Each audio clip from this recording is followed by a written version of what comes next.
there is, in the sense that this, if you step back, there are now 71 felony counts against the former president of the United States. The leader of the free world is how we think about a president and former president. And this is 71 felony counts. You know how many there have been in the history of this country?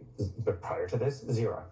And so I actually think that if you are on the team, you feel an incredible burden of history. Yeah.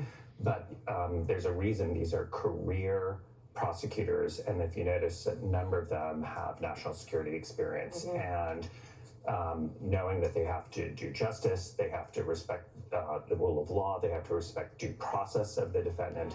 But there's an enormous satisfaction in representing the United States and accountability.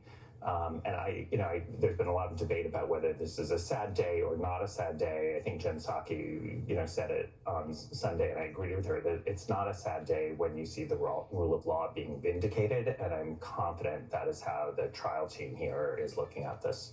Yeah, I mean, I don't think they don't appear to be people that evaluate their feelings, on the sad to happy scale. They seem to go after the facts and pursue anyone who breaks the law, which is right. Donald Trump and Donald Trump and Donald Trump and Donald Trump 71 times and counting. What do we know about Jack Smith this week that we didn't know last week when it comes to how vigorously he's going to pursue Trump's criminality around January 6th? He had witnesses before the Washington grand jury in that investigation today. So, I've been famously predicting things, as you've been noting.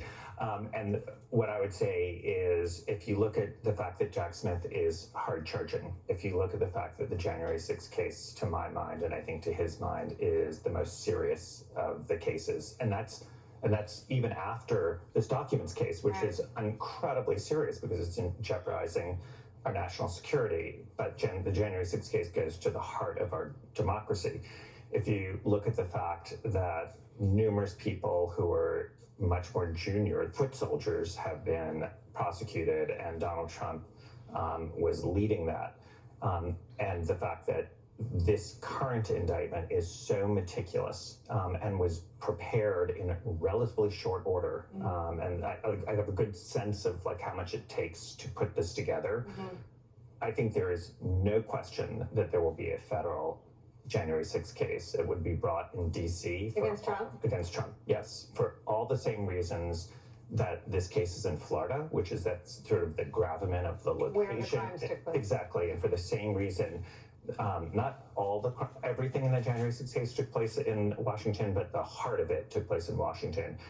So I just think it's very hard for me to look at what happened the past few days and say that Jack Smith is somehow going to take a pass on the January 6th case. I also think that if Aileen Cannon is going to slow this down, that is going to lead Jack Smith to go as fast as he can